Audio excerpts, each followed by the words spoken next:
Good evening and welcome to another edition of the Age of Quarantine. I'm your host for tonight. My name is Caroline. If you haven't joined before, I do marketing, social stuff for Vitus. I'm also an artist and an illustrator.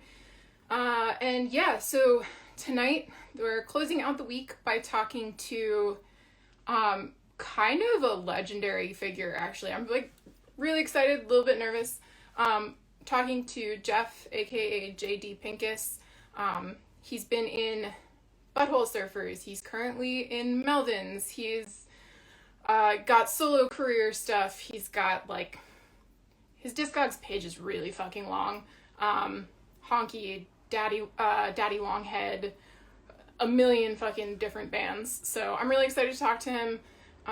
He's gonna join momentarily. But if this is your first time, yeah, exactly. So if this is your first time, there's a little comment box down at the bottom. You can ask a question, you can leave a comment. Just, it'll be pretty chill. So I hope you have a good time. And if the connection works, it's always a little squirrely right at the beginning.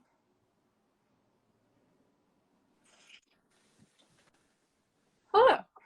Thanks so much for taking the time to join us. Hey, I can't see you yet. You see me yet? I can see you, but there's there we are. Hey. There we go. Good, nice. Cheers. But I figured we were at the bar, so I might as well have a drink. Exactly. Yeah, the bar is currently still at home, but we're getting there.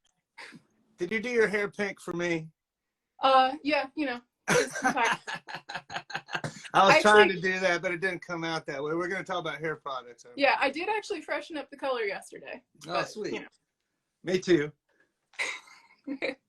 It looks very wonderful. I did promise to ask you for beard care tips because somebody mentioned how glorious your beard is. So I think that's because eventually you just become a cartoon character in this business, and people just think that because I have facial hair that it looks good, but it probably looks like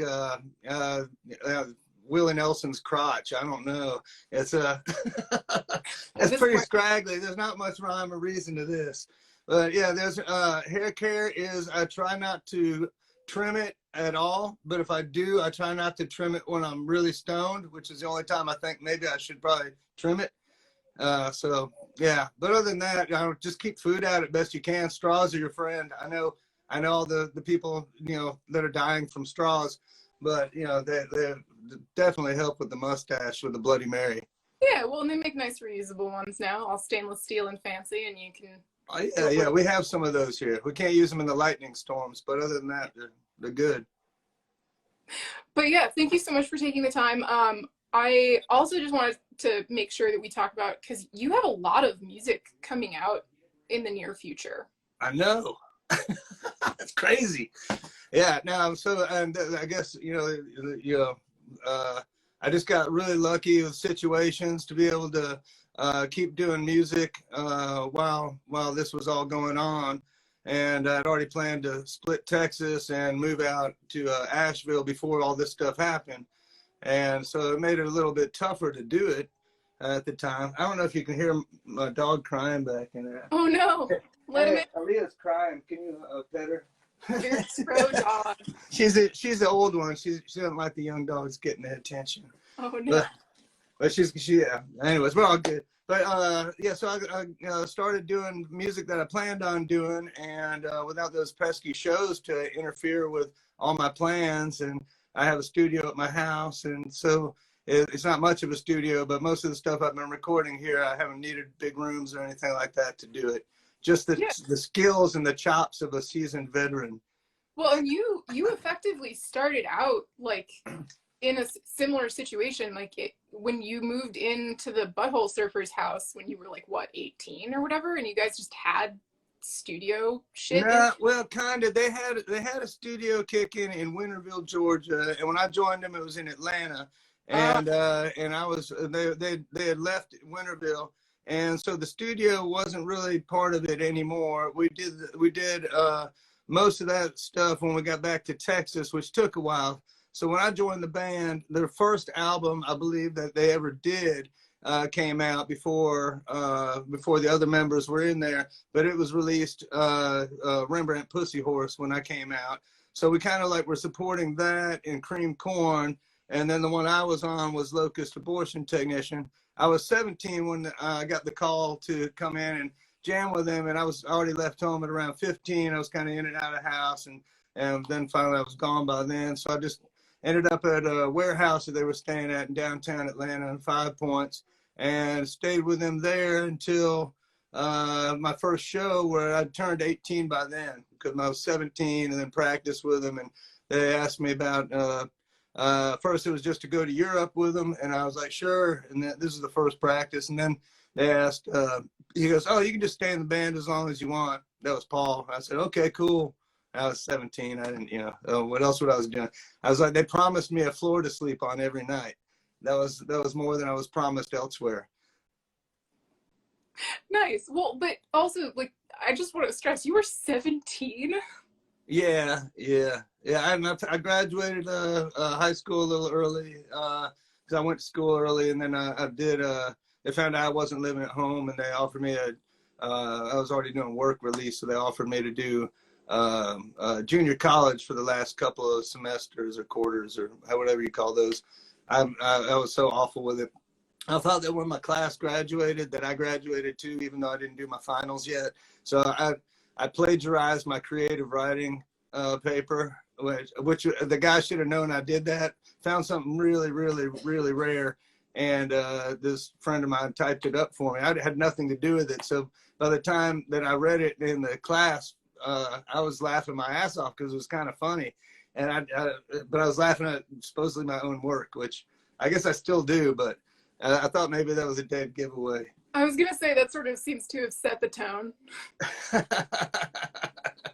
But so I was really, just I got lucky enough when they were looking for somebody that I was available, and someone recommended me. Actually, it was Jimbo from Daddy Longhead, Jim Young, and he was he was one of the 2 house bands at the Metroplex in Atlanta. There was Neon Christ, and then there was DDT. And so when they said they needed somebody, they actually asked him about it, and he's like, nah, I don't want to do that. And so he suggested me, and I got a phone call. I had to go to a pay phone at a certain time, so I didn't have a phone.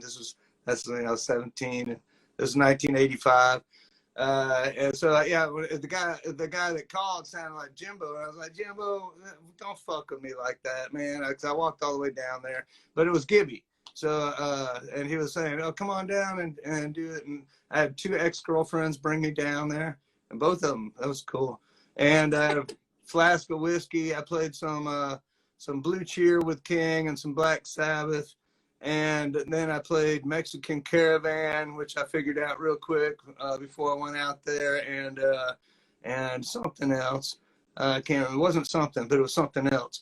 And that was like my tryout. It really didn't last too long. I think the other guy that they had asked to do it in Texas made the mistake of saying, "Oh, yeah, I can do it, but can my wife come?" And that was not a good idea at that time. So 17-year-old Pinkus looked a lot better. Well, because they'd also kind of gone through a bunch of bassists at that point already. Yeah, I was like number 13. They've been through drummers. They've been through a lot of things, but yeah, one of my favorite stories was one of the drummers that lasted one show. They used to tell me about this before I was in the band. That he was like not really into punk rock, didn't like the scene, all that. They're like, don't worry, nothing happens to the band. Just the people in the audience are what stuff happens to. The band is safe up here. So he went and played. About 5 minutes in, he gets hit with a bottle in the head. Yeah, so they went through a lot of people. Yeah, there wasn't a lot of money. There wasn't a lot of money when I was there. When we got more money, I started eating 2 cheeseburgers from McDonald's a day instead of like trying to find something better to eat. So, I gained my COVID weight back. Nice. I'm just putting it back on. Well, yeah. It's funny you mentioned the whole like, oh, nothing bad ever happens to the band thing. Because admittedly, I'm a huge nerd, so I was kind of cramming for this. And one of the things that I saw was this Jon Stewart like interview with Gibby and the woman who wrote the book about city gardens. Oh yeah, yeah. I didn't see that, but Yeah. I know about it a little bit. Well, it's at some point in that interview, Gibby's like, "Oh yeah, well, City Gardens was really violent, but like the bands, we never got it, except sometimes I got like one time I got stabbed and like stuff like that. It's just like, Yeah, and he was definitely bleeding, and we had the strobes going, and that was our story, and we're sticking to it. They got stabbed. I could get into specifics because we just after a while, if you tell the story enough times, then we believe it. So our memory wasn't the best. We were kind of getting ourselves a little warped at that time. We have a collective memory, except for the fact that Paul says we did not do LSD as many times as people think we did, and the rest of us actually kind of disagree. But that's his story, and he's sticking to it. And I'm much more of a mushroom guy now. Nothing wrong with the LSD, but yeah, find it a different place, different time. Easy to travel with. Made every day was going to be an adventure anyways. And so people think that's so strange to take acid every day, but it's really just as weird as if you don't take acid. If you're 18 years old and traveling around the world in the van with a dog, then that's the thing that keeps everything the same. It's like, oh yeah, I'm on acid. okay, it's a nice comforting consistency. That was a long time ago. Yeah, I'm legally sane now. I mean, who really is though? I don't know. I don't know the lawyer. I don't know the law. Someone wants to know what you're sipping on. Some tequila right now. It was left over from opening day baseball. I wanted to watch my Braves, but it was blacked out because I'm in Asheville now, and I guess Fox Sports has an issue with whatever internet streaming thing we have. So yeah, I was totally screwed. And then I wanted to watch it afterwards on my little app thing, and then one of my friends was like, "Fuck, they lost." So I was like, "Okay, I'm not gonna watch now." So I got some tequila left over. Nice. It's funny. So the thing that you mentioned about sort of the unreliable narrator thing, which I think is sort of fun, and how you guys all have sort of a collective memory. Yeah. And I'll tell you one thing. I'm sorry. Go ahead. No. I was gonna say about collective. This is one thing that bands don't tour anymore, but when you do tour, the thing that I found that kept us the sanest. This is just band advice from a guy who does solo shows now. Is always have a common enemy, and that way you won't have an enemy in the band. It could be like the sound guy from the night before. He's such a dick, and you can't stop talking about him. He's such a dick, but we all love each other, and never run out of weed. Those were the two things, and that kept us totally, well, not totally, but very, very friendly for most of the time there, considering our situation. I don't really know too many people that would go into the situation knowing what we were getting into back then. Well, so just backing up for a moment, because I know like my introduction to you guys as a band was kind of weird, and I think for people of my like generational milieu, whatever you want to call it, like I knew the song Pepper because I heard it on rock radio, and I was like, oh, Butthole Surfers. I'm however old I was at the time. Buttholes are funny. Like that's a great band name. And then like later on, I started to get like a bit of a hint that like, oh wow, this is actually like a band beyond like some top 40 shit. And then I ended up reading that book, Our Band Could Be Your Life, that has that whole chapter about you. Yeah. And I bring up this because as I was kind of going through, I hear that you guys sort of somewhat dispute a little bit of the way that chapter was written.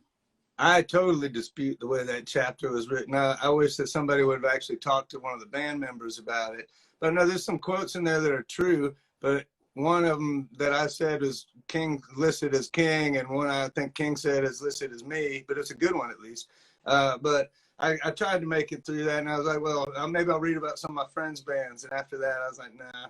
But I have to give a shout out to Ken Burns, who's a documentarist, not James Burns, not Ken Burns, the other guy. Ken Burns. Yeah, no, Ken Burns would have done a great Butthole Surfers documentary.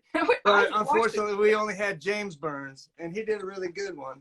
And it was actually, he laughs because I say like the beginning is like Leviticus because it gives you like the and then Gibby begot Quinn on bass, and Quinn left the band, and then it just keeps going through the history, but it's very accurate.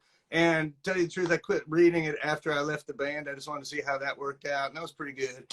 But that's actually a little bit truer of a version of it. And we do have another thing that's coming out maybe someday with an old friend of ours named Tom Stern, and he was doing it came out, and all of us have agreed to be part of it. And so we'll see how far that gets. But we've all been filmed for a little bit of it, and I believe there might be some animation, recreation, maybe stuff, and some other things going on. But I don't know how far it will go. It's just kind of in the starting plan right now. These things can take a while. I might be dead by then. Yeah, well, I mean, the way all things are going. Asteroid might be tomorrow. Exactly. But yeah, no, it's one of those things where I think because of the whole like major label interest in you guys later, the thing that like, as much as that account maybe is, disputed and inaccurate, it really drove home how fucking weird it is that a band like Butthole Surfers and other folks like in that general milieu ended up getting major label attention. Like you guys, I know as you were moving out, like from going from Austin to Asheville, you found a bass string that John Paul Jones had broken. Yeah. His very first bass string he ever broke in his life. I don't believe that. I didn't either, and that's why I told him. I've got it in the other room. I still haven't framed it. I just found it, and it's in the box still. It says very important things on the box, and it's like really the worst place to put very important things. But he offered to buy me. He broke the string on my acoustic Guild bass, and he offered to buy me a new set. And I said, "Yeah, that's fine, man. Don't worry about it, though." And he goes, "That's actually the first string I've ever broke." I said, "No way." He said, "Well, technically," he said, "What's that bass player from the Beatles' name?" McCartney. He said McCartney broke one on one of his strings. And so that was technically a broken string on his bass, but he didn't break it. So he broke a string on my bass. And so I just said, "Oh, don't worry about buying me a set of strings. Just, write a little thing for me that says that this is the first bass string you ever did and broken." So I got up for breakfast in the morning. He had he wrote it in calligraphy with a marker on a poster board that said, "I, John Paul Jones, do hereby declare that this is the first bass string I've ever broken." And it was probably because I hadn't changed those strings in a while. Yeah, I'm sure he had people for that by the time he was 19. He was 17 when he did Zeppelin. And we met his wife when he got married when he was like 17. And she brought her out to the studio with us. She was a lot taller than him. Then when they held hands, it was like this. And she had flip-flops on at the time.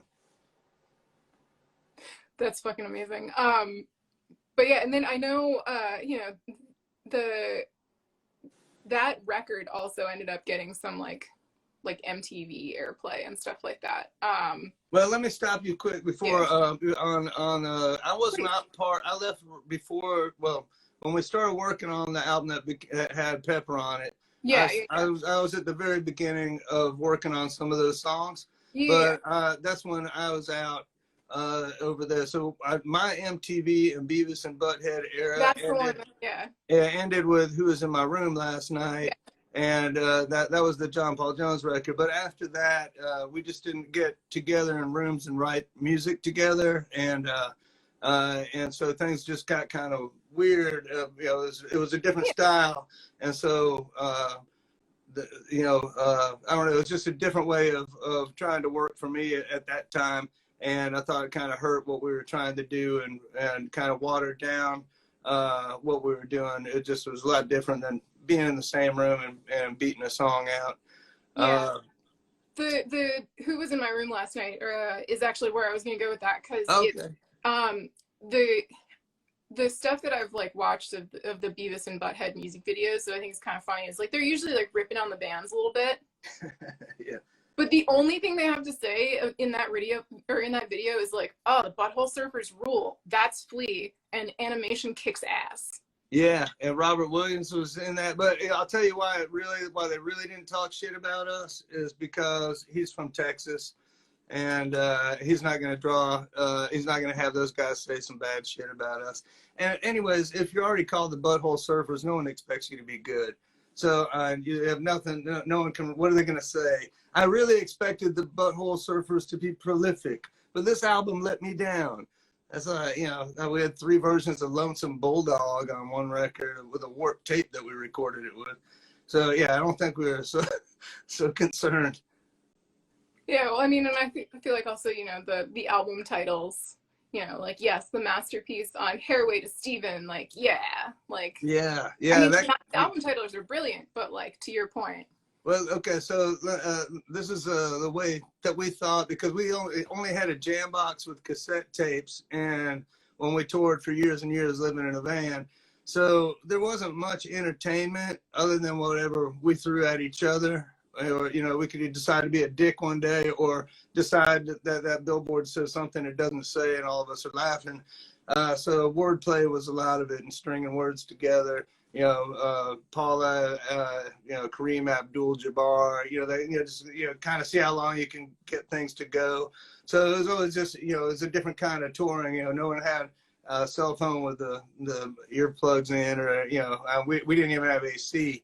So I think the way the wordplay stuff was just always something that happened. Hairway to Steven, we were actually. I think it was a different time that I got us all pulled over coming back from Canada, and strip search and stuff. I think it was might have been a different time, but yeah, because I was the one that was passed out on the way back that got us pulled over.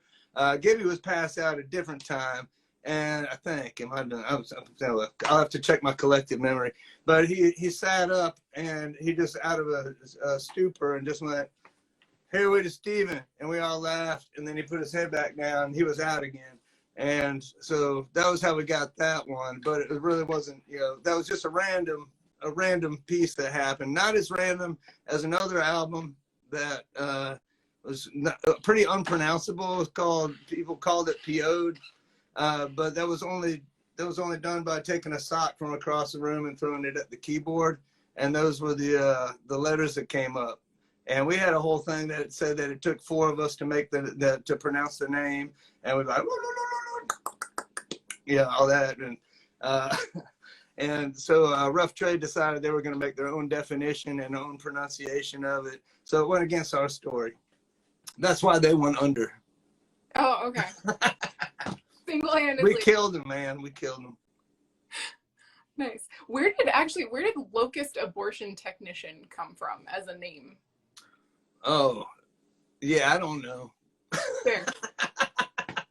I don't know. I know where Pinkus Abortion Technician came from, and that was Locust Abortion Technician. A little, yeah. But, yeah, just things that we say. If we say them like 3 days in a row and people are still laughing at it, then that sticks. But there was no rhyme or reason for anything. There was no plan. There was no plan at all. We didn't think anyone would even listen to us. And yet, here you are. Yeah.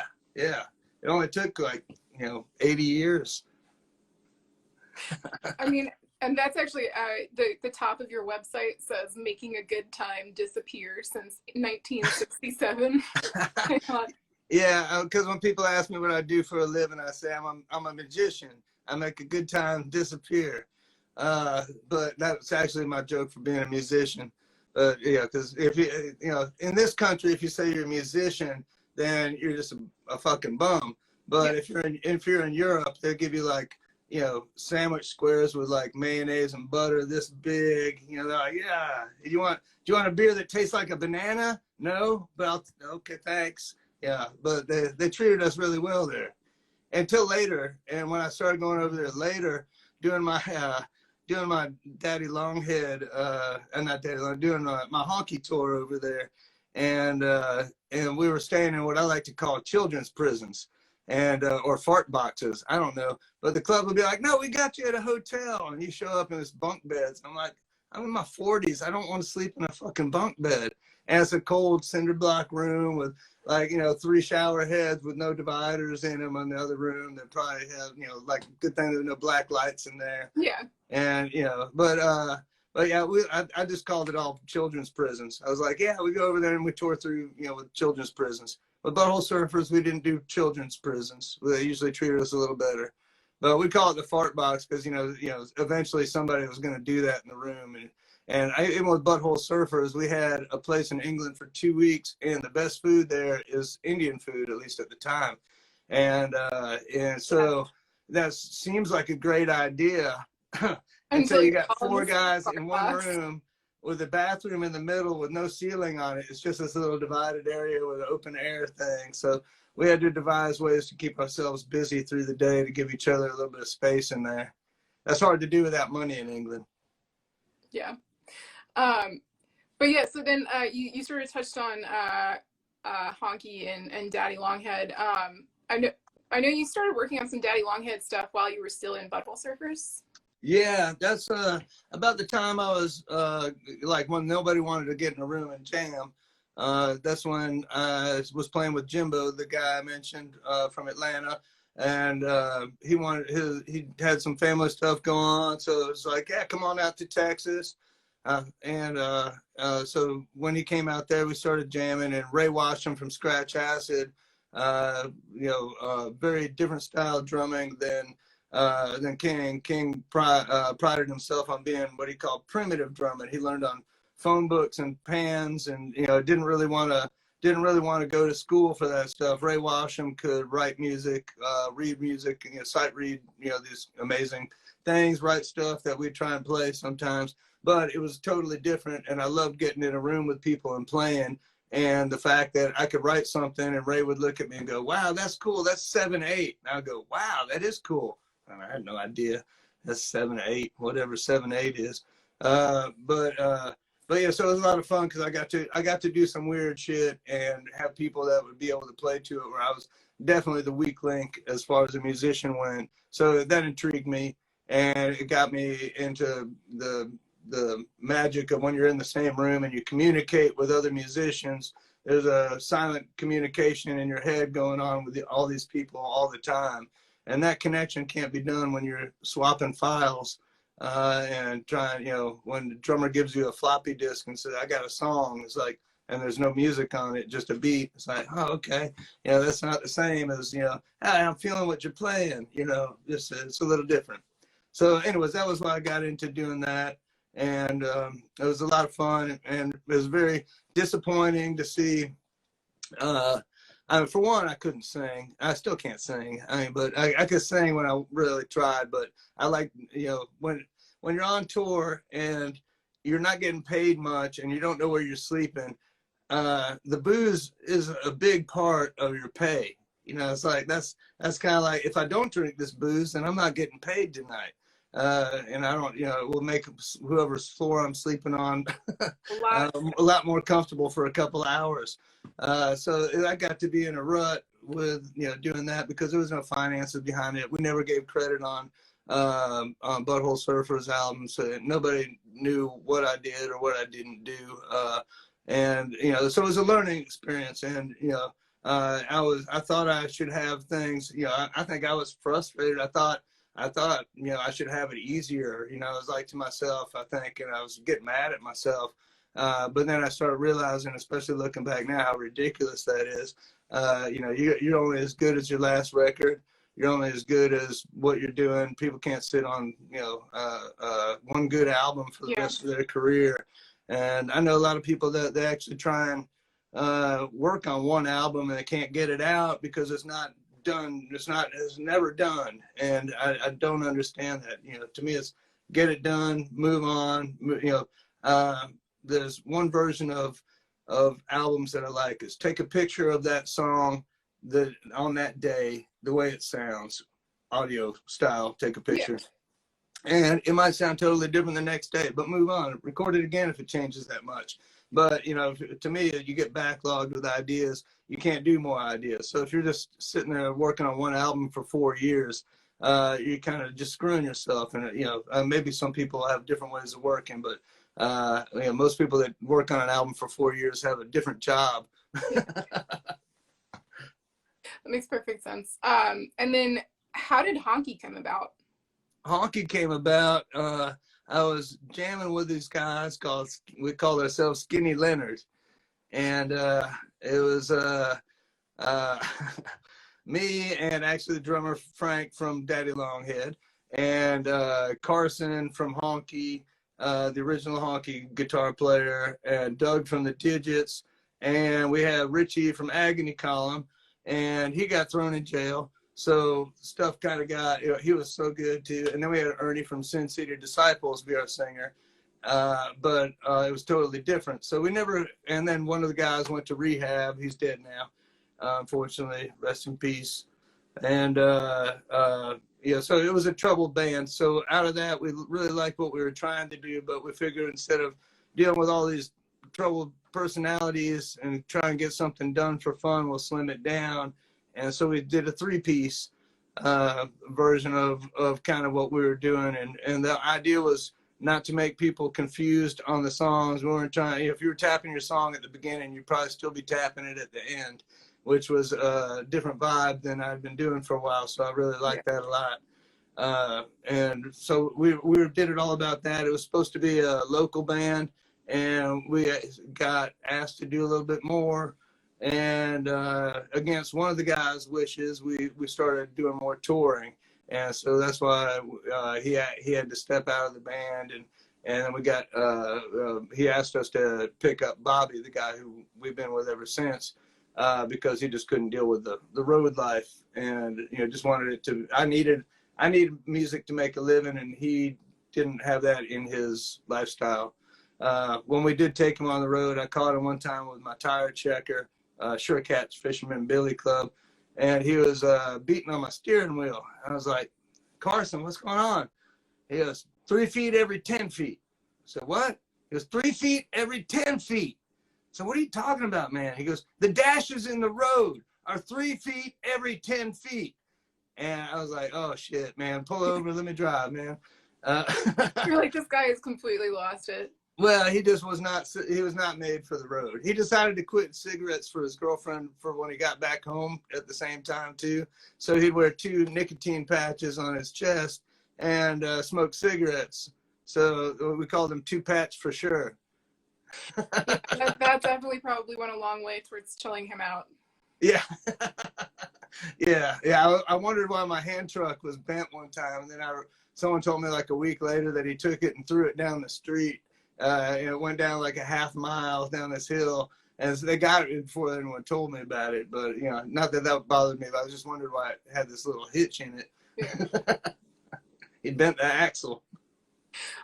So shifting gears a little bit, you've also been playing with the Melvins for a bit.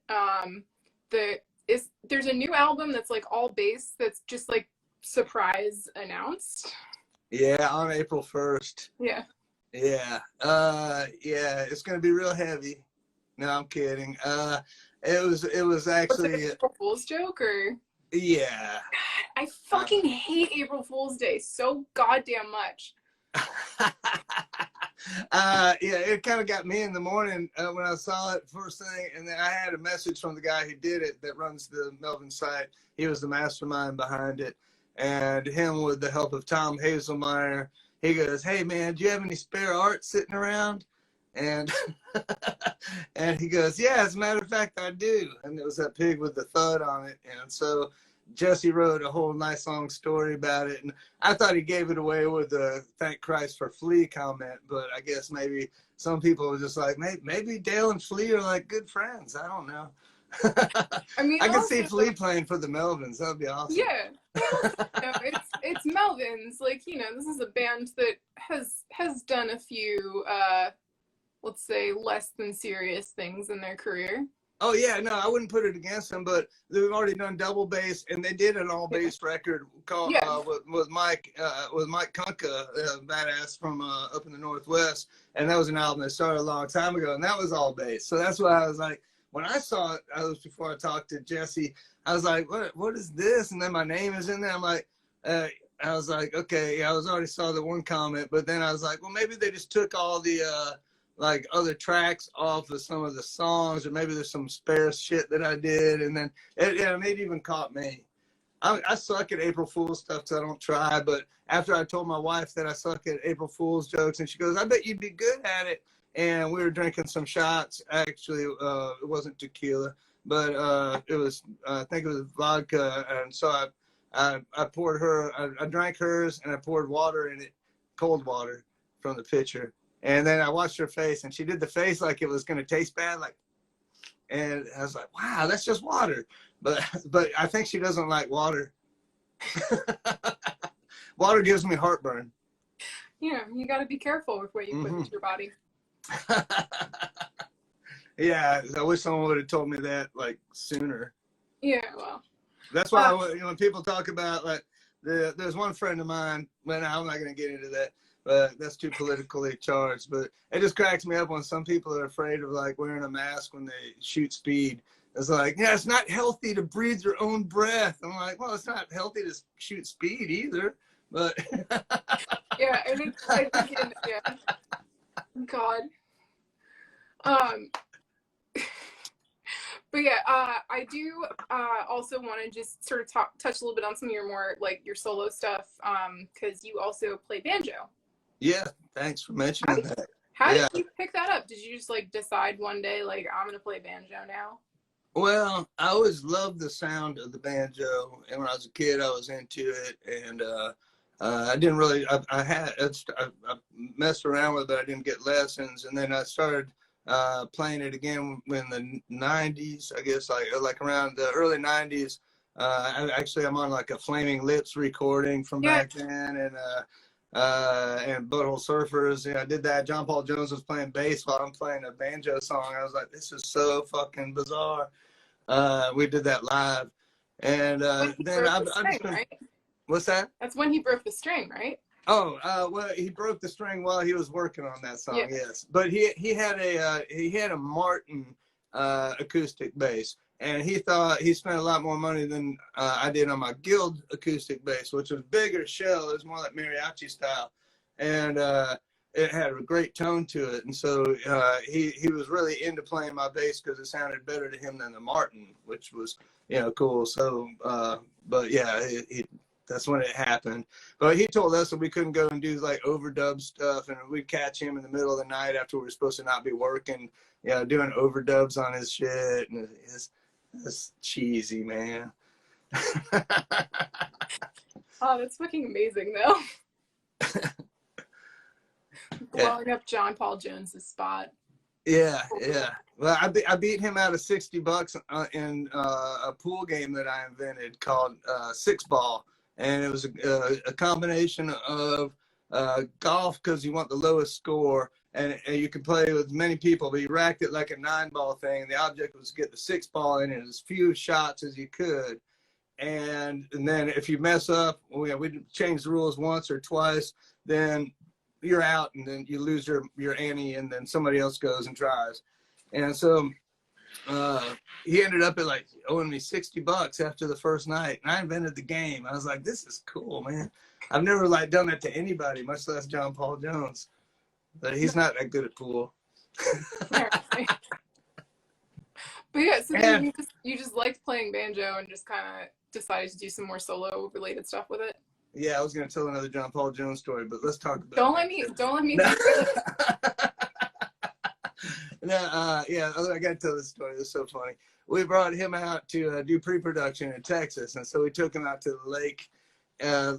Lake Travis in Austin, and we all got our shorts on, cut-off shorts on, way higher than like Lemmy says, like those are short pants, those aren't shorts. Yeah, we had actual shorts on, like cut-off jeans or whatever, and we're out there. Richie from Agony Calm is our pilot, our riverboat pilot for the day, and so we all get to a spot and we jump in the water, and we're all swimming around, cooling off. We've been having some drinks, a little smoke. And then we look back up on the boat, and John Paul Jones takes his shorts off, and he's got a white Speedo on. And he's just standing there ready to jump in. And we just all start laughing at the same time, but we all put our heads underwater. So it's just like this bubble's coming up. And Richie claimed that John Paul Jones hit on him. I don't know. I don't think that happened. I mean, and if it did, what would be wrong with that, really? Oh no, no. I just think if you knew Richie, it would be a strange person. He'd have a weird fetish. Let's put it that way. Okay, fair. All right, banjo. So, yeah. so I started playing banjo, and then my banjo sensei, which is a fellow named Danny Barnes, he's the one that heard my banjo songs, and he asked me if I would do a release on his Minner Bucket. It's Minner, Minner, Minner Bucket Records, or cassettes. I'm sorry. So it's all cassette release, and he did the artwork. So it was like a cassette you give to your friends. And I said, well, yeah, but if I go through all that trouble to record it, I might want to put it on a CD or an album or something. And I worked with him. I recorded that one live in 2 days, and he mixed it, and he had a guy master it. And I loved what they did with what I gave them.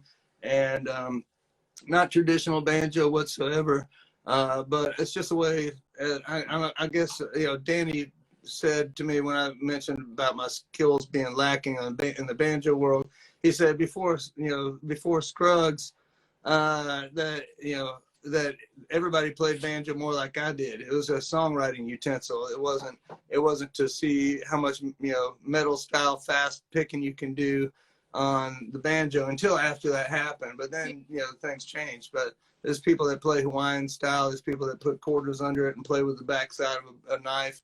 A banjo can be used for many things. I definitely feel more comfortable being out here in Asheville with the banjo. There's a lot of love for the banjo here. There's a lot of love for people that want to be experimental with it. Texas really wasn't so much that way as far as that stuff goes. And there's people that like it there, but this is truly a banjo town. So it's really fun to be in a place where people love that. There's a guy down the street from me in a band called Tall Tall Trees. Well, that's him. It's Mike. And we've been doing deck jams outside on the deck out here. Wish I could do my thing out there. But it's so nice to have like people that are in this world that I can jam with. It was really hard to do that in Texas. Yeah. Well, and you mentioned also just that the way you play banjo, you said, is sort of like a little bit weirder. Yeah, maybe. But I know also, I think you mentioned in some other interview that I was reading that you sometimes play with effects. Yeah, I do. I make all my loops that I play with, I make on the banjo in the keys that I'm doing it in. There's a method to what I'm trying to do, but I'm not playing along like a lot of people use loopers and they do one track and then they play it to another track and to another track. I use my loops as more as kind of to set the mood, more of an orchestral kind of thing. And then some of the effects that I have are just a lot of fun to play with. When you can take an instrument that, like if you could bend a key on a harmonica, well, you can with a chromatic one, but I mean, like a piano, you can't bend a key. Yeah. That drives me crazy. So with a banjo, when people hear the normal sound of a banjo, and then all of a sudden I hit my pedal and I drop it down 2 octaves, and then it gives it does something to the mind and to the ears that people are hearing something they're used to, and then it does something that it's not used to. Eventually they get used to it, but it's nice to throw that flavor out there because it's very subtle, and to me the banjo is just I can't write songs on the bass and just do solo stuff, and I hear a lot more. So the banjo, I can do all of that stuff, and with the pedals, I can do more of that stuff. Yeah. Not to take too far of a digression, but you should also definitely check out at some point. Some people do stuff in prepared piano, where you can't bend stuff, but people will shove bolts and nuts and screws into the piano strings, so they make all these weird percussive sounds.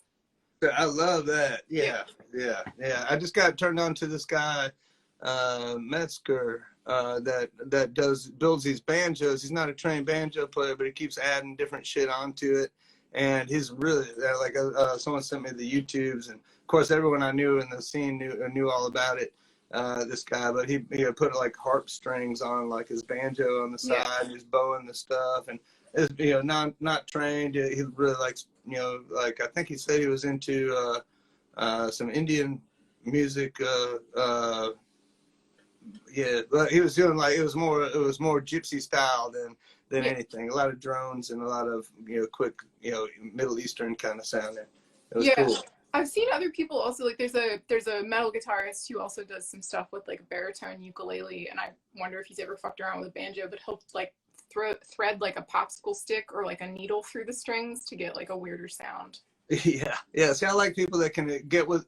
I think the whole thing is trying to get the sound that you're going after in your head, and to me, that's why the banjo works for me. Is that to me, honestly, and I know people don't like it when I say this, probably is that there hasn't been too much done with a guitar that hasn't been done already. And to me, I'm so bored by a guitar. I've got them sitting in the house and I never play them. I play the bass because I can do some weird stuff with that. I love the banjo because I can do weirder stuff with that. But guitar, I played with some of the greatest guitar players I think out there. Helios Creed, Paul Leary, Buzz, Bobby Carson, all these guys. I played with Jimbo, Daddy Longhead. But after a while, I like to hear something new. I know there's the guitar has to be in a lot of things. I'm working on something that was going to be Butthole Surfers songs when we originally started talking about doing it, and I really kept guitar off of it a lot. Like I have the fella Sam Coombe from John Spencer nowadays, and he's in a band called Quasi, do some of his synthesized LFO stuff to go with my double bass tracks, and then I have Paul playing on a couple of the tracks. I've got horns on some of the songs. I've got the Shit Kid girls on some of the songs, but I was trying to keep the guitar not being the focal point of it as far as that went, because there's just so much of it. Was that I got a question ahead of time. Was that going to be called like Feng Shuang or something like that? Oh no, that's my banjo record. That's coming out. It's called Fungus Shui. Yeah, I know it looks weird because nobody knows Shui is spelled Shui, and in fact I was spelled it with a Y for a while. I don't know. I mean, it's all transliterated anyway, so like. Exactly. So that one is already set to come out August 20th on Shimmy Disc, Joyful Noise, and I love the artwork on it. I'm very happy with that recording. That's my second one that I did. Keep on the Grass is my first one with Danny Barnes, and then Daddy Longhead is coming out May 25th, and that was recorded, I think in '93. And it was recorded on my Ampex MM 1100 2-inch 16-track machine in my studio. And so we did that all live in the same room pretty much, except for overdubbed some vocals and stuff. But our poor drummer Frank, he had to, I've gotten this on a few bands. I guess I'm kind of illustrated in my face after we do takes. And he started getting a little mad at himself because I wasn't smiling at the end of the song after we'd bust through one. And he'd throw his sticks or break. I'm like, hey man, that sounded great. And he'd be like, no, you weren't smiling, man. I was like, okay. And he goes, no, I gotta be this way to myself to get it done right. But all those tracks were done, solidly straight through. We played bass and drums and guitar live. Then we overdubbed on top of that. But we did it all in the same room, and it was nice, big and thick, and it was. You can getting away with stuff that you can get away with at your home studio and not elsewhere, which is always a fun thing to do. And you guys just put a new track from that up on Bandcamp today, right? True. We had 3 of them out so far, and we just to make sure that I knew how to use this, we decided we'd do a band meeting, a transparent band meeting, and we'd figure out and take some input from other folks to see if they wanted to help us pick a song out, and they did. It wasn't the one that I would have picked, but it was we're democratic, transparent organization over here, and so we did the third one was Riddle Cap, which was a Honky song, because I'd never released this album, so some of the songs ended up being released on Honky albums later. Nice. And then I do want to make sure I get to a couple of the questions folks asked ahead of time, and then also some of the ones that we've got from the stream. We do have one person wanting to know what the plan is for Pure Luck. Oh man, That's one of my favorite bands that I've ever played in. I love those guys. You know, when you get to this age group of people and everybody's like got their jobs and their things, and it took us so long to make this record that I'm so proud of, and I love playing with those guys all the time. But when you don't have people that want to make the commitment of being a full-time band with it, then you have to just take it for what it is. And that's what I did. And it was one thing, one important lesson that I learned in life is that in this business especially, put a lot on other people, thinking that they should be just as concerned about these things and prioritize the same things that you're prioritizing. But the truth be known is that you don't know what's going on with these people in their lives, and they might be having problems with their parents or their kids or their whatever it is. And, you know, to me, I need to get stuff done. I'll do it myself, and I don't count on other people. And then I'm not mad at other people for not doing their part. And I think that was a really tough thing for me to figure out. And I would hold, you know, some attitude and aggression probably towards other people that didn't have the same goals or couldn't have the same goals as I had. And so having that realization was very big, and that brings us all the way back around to why I play solo banjo. Nice. There was one other question that I'm actually very interested to see the answer to. What's the craziest thing that happened on any tour from any band you've been in that won't land you in prison now? I like the phrase. That won't land me in prison now? Oh, you mean, oh, okay, I got it. So, okay. So anything where the statute of limitations might have expired, I think would qualify. Oh, yeah. I mean, you know, that's a great question, but I mean, that's a tough one to answer. All the shit that I've been through, I mean, for real. No, we only have 8 minutes. There's no way we can do that. I'm sorry. Okay, so let me finish off with this then. Yeah. This is how we can finish that off then. I've been asked so many times, you can write a book, and I have to refer to Rodney Dangerfield when he was mentioned that he was. They asked him when he retired. They go, "What are you going to do?" And he goes, "I'm gonna do my first book." And they said, "What are you going to do after that?" And he goes, "I'm going to read my second one." And I think I was telling everybody I was going to do my own book because they're way nicer to you if you tell them that you're going to write a book. Because like Buzz is writing a book, and you know, so it's like, you know, no one wants to be a dick to a guy who's writing a book, right? So I started telling everyone I'm writing a book too, because I want everyone to be nice to me, because I don't want to have the chapter of dicks, you know, like be like, you remember that fucking shit? Yeah. So but now I'm actually thinking, after talking to a couple of people, that maybe I will actually write a book. I don't know what it'll be about. I have a movie idea, but I don't think anyone's going to want to see that. It's called The Bionic Alcoholic. I don't know. You could find some indie directors willing to take that one on. I have all of it. If there's any indie directors out there that want to do The Bionic Alcoholic, talk to me. It rhymes, like the marketing scheme fucking builds itself. Oh yeah, I've got a whole story with it. Yeah, his girlfriend's name is Rachel Tension. No, I'm kidding.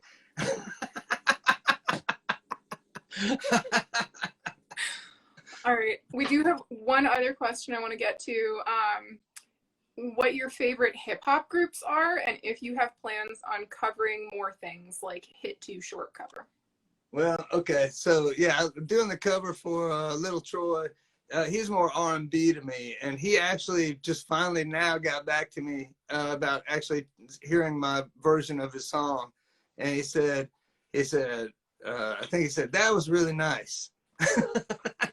But so I got a lot of requests to do other stuff, but the thing is, I don't want to really do hip hop. I like doing like some soulful stuff, and Little Troy Still a Bitch is a very soulful song, and so I'm a huge Outkast fan. Ghetto Boy. See, it's not an Outkast thing, but it is by a band who made an Outkast. It says dirty mystical hillbilly music on the back of it. I saw that backwards. Yeah. But what was really funny is that the friends with the Nashville Pussy guys, and we were partying over at their house one time after a show, and there's a guy there playing pinball with us, and we started talking. He goes, "Yeah, I play guitar for Outkast." I was like, "They have guitar?" But yeah, Ghetto Boys. I love Ghetto Boys. I had the privilege of hanging out with NWA, huge NWA fan. I like people that push the limits. I got to tour with the Ice-T crew guys when we did. They were doing the Cop Killer stuff, though it wasn't the hip hop stuff, and they were really super cool group of folks to get to know. Moose Man, the bass player. I mean, I think I hope his mom's not listening, but one time we had some cocaine back in the hotel room, and I was like, "Do you want some of that?" He goes, "I've never done that before." I was like, "Get out!" And he had never done cocaine before. I think I turned Moose Man onto cocaine. I hope he's probably a coke dealer. Oh shit, I'm in trouble. Well, we're not going to tell his mom. Okay. Mentioning its body count, probably. Body count, of course. It was body count. I think they just won a Grammy. No, they were nominated. No, that was a Granny. They're old. We win Grannies at this age. I mean, that's who they're awarding them to at this point. So. Yeah, I don't think any of that stuff matters. Yeah. But yeah. Well, that's a total different side tangent. I will say, I don't know. I think Megadeth won their first Grammy like a couple years ago, and the house band played Metallica as they. Yeah, I recall that. That's fucking awesome. That's yeah. They always screw shit up there. I think they do that intentionally. Oh no, that was fucking on purpose. There's no. Yeah. Yeah, I just had a vision of him crying in that movie that Metallica put out.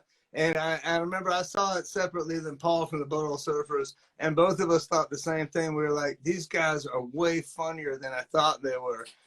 We both thought it was like they were making fun of themselves and doing this mockumentary. And it was fucking serious. Some kind of monster. Yeah, they're trying to fire their shrink. And he's like making like $250,000 a week or whatever it is. Yeah. And he's like, "No, not a good idea." And they're like, no, you're fired, dude. He's like, no, I'm not fired. Yeah, you know how obviously you do, but you know how like you get like tour jokes, like when obviously. My partner's band's tour joke is Saint Anger, basically. I have heard every fucking line from Saint Anger. Oh, that's too bad. Someone just said, I just saw that thing. Maybe it was The Onion that posted the thing about how Saint Anger finally fixed their wobbly table. I'm sure I've put out a lot of wobbly table fixes.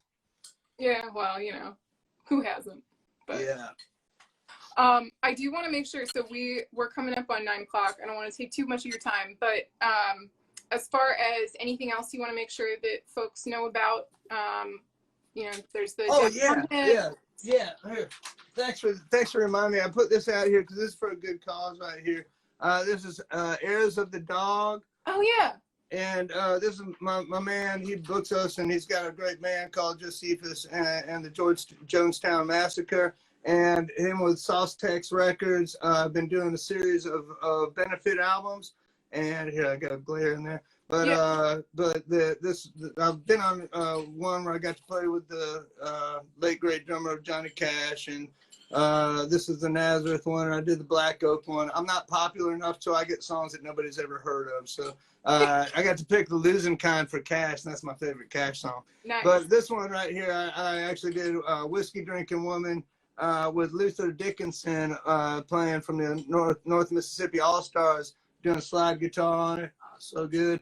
And all the benefits of this one go to, let me make sure I get it right. It's Justin Muscular Dystrophy Research, the FUS or something society, but it's muscular dystrophy.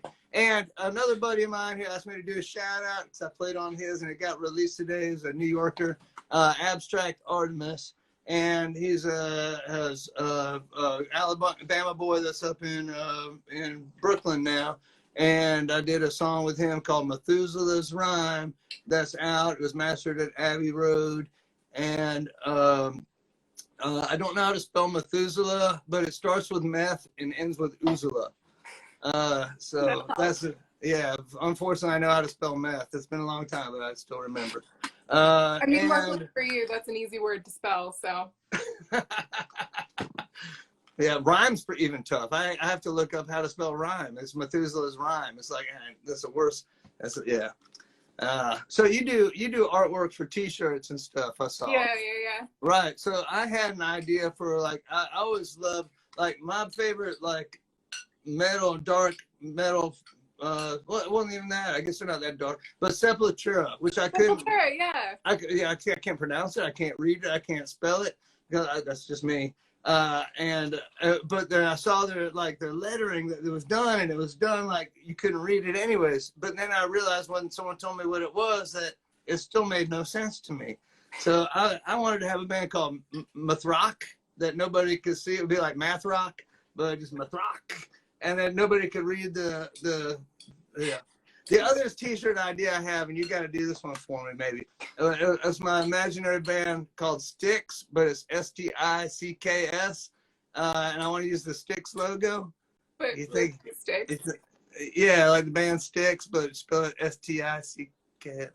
Well, we'll talk business some other time. Thank you so much for taking the time. And we can put some information about those two things in the comments when we post this. This will be saved in the IGTV tab on our profile. And it's still Bandcamp Day, so if you're watching this and you haven't gone and gotten stuff from Bandcamp Day, all of the revenue goes to the artists. So get you some Daddy Longhead, some Still a Bitch by Lil Troy. There's a lot of stuff to get. Some of this right here. Yeah. Some cool. Abstract Artemis. Yeah. Support your local nobodies. Give us some love, man. Cool. Well, thank you so much for taking the time. I really appreciate it. I appreciate you. Thanks so much, Caroline. Have a great one. Bye. You too. Bye-bye.